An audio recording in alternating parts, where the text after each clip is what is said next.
নমস্কার প্রিয় দর্শক, আপনারা সবাই কেমন আছেন? আশা করি খুব ভালোই আছেন, ভালো থাকবেন। আসুন, আজকে নিয়ে এসেছি আপনাদের সম্মুখে একটি খুব শক্তিশালী মন্ত্র, ব্রহ্মবাণ, লক্ষ্মণের ব্রহ্মবাণ। যে বাণ রামায়ণে মহাভারতে চর্চিত আছে বা বর্ণিত আছে, সেই ব্রহ্মবাণ, এই বাণের দ্বারায় বড় বড় অসুর, বড় বড় দানব, বড় বড় রাক্ষসীকে বধ করার জন্য এই ব্রহ্মবাণটি প্রয়োগ করা হয়।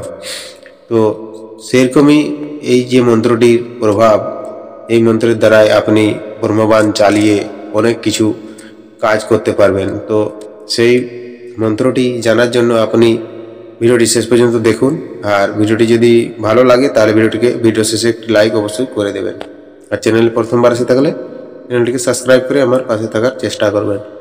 ঠিক আছে বন্ধু, এই মন্ত্রটির এতই শক্তি এর প্রভাব, এই মন্ত্রের দ্বারায় যে কোনো সময় আপনি এই প্রয়োগটি করতে পারবেন। এটা কি কি কাজে লাগানো হয় সমস্ত নিয়ম আমি আপনাদেরকে বলে দেব, তারপরে আপনি এটি প্রয়োগ করতে পারবেন। যেমন এই ব্রহ্মবাণের দ্বারায় বড় বড়, যেমন বলা হলো তারকাসুর বধ করেছেন বা আরো বড় বড় বধ করেছেন, সেরকম ভূত ছাড়াতে পারবেন। যেমন ভূত লাগা রোগীকে আপনি এই ব্রহ্মবাণের দ্বারায় ভূত তাড়াতে পারবেন এবং ডাইনি তাড়াতে পারবেন। বা যে কোনো অসুবিধা ভূত ডাইনির হয়ে থাকে, উপদ্রব লেগে থাকে, তখন সেই জায়গায় এই ব্রহ্মবাণটি আপনি প্রয়োগ করতে পারবেন। যেমন একটি ধুনা পড়ার দ্বারায় আপনি ধুনার বাণ মারা হয়, সেই ধুনা বাণের মতন এটি একটি ব্রহ্মবাণ। তো এটি নিয়ম পদ্ধতি কেমনভাবে আপনি তৈরি করবেন বাণটি, যে আপনাকে একটি নতুন কাপড় বা যে কোনো শুদ্ধ কাপড় দিয়ে একটি মশাল তৈরি করবেন, মানে সলতা, মোটা দেখে একটি সলতা তৈরি করতে হবে। সেই সলতার মধ্যে সরিষার তেল অথবা তিলের তেল দিতে পারেন। আর এই তেলটি পড়বার মন্ত্র আছে, তেল পড়া মন্ত্র, সেই মন্ত্র আপনাকে শিখতে হবে। তো তেল পড়া মন্ত্র আমি এই চ্যানেলে দিব, তো আপনারা ধীরে ধীরে শিখতে পারবেন।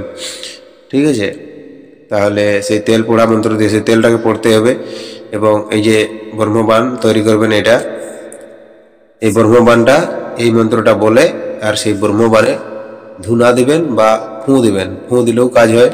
যেমন ধুনা দিয়ে কাজ করা হয়, সেটা ধুনা মন্ত্র আলাদা আছে, সব আলাদা আলাদা মন্ত্র আছে। তো সেই ব্রহ্মবাণটি আজকে আপনাদের সম্মুখে নিয়ে এসেছি। এই বাণটি দেখুন আর শিখুন। মন্ত্রটি খুব ছোট, খুব শক্তিশালী মন্ত্র, যে কেউ শিখতে পারবে খুব তাড়াতাড়ি। তো বন্ধু, একটু গলার সমস্যা আছে, সর্দি লেগে গেছে, তাই আসুন তাহলে সেই মন্ত্রটি দেখে নেওয়া যাক আর দেরি না করে। মন্ত্রটি হলো, দেখুন স্ক্রিনে চলে আসছে। ওম বনের মাঝেতে রাম কাটিতেছেন সুতা, সীতারে দেখায় ভয় বনের এক ভূতা। হেনকালে লক্ষ্মণ আসি দেখিলা পশ্চাতে, সীতা ছাড়ি আছে ভূত লক্ষণ সম্মুখেতে। ডাক দিয়া লক্ষণ বলিলা ভূতেরে, এই বানে পাঠাইব ব্রহ্মার গোচরে। ব্রহ্মবাণ জুড়িলেন ধনুকে ধনুকি, স্বর্গমত্ত কাঁপিল পাতালে কাঁপে বাসুকি। অগ্নি হেন বাণ জ্বলে তারা যেন ছুটে, ওমকার স্কন্দ ছাড়ি ভূত পালাইল ছুটে।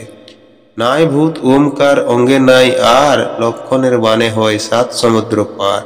কার আজ্ঞে? শ্রী লক্ষণের আজ্ঞে।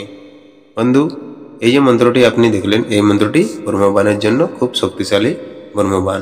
বন্ধু, দেখা হবে আবার নতুন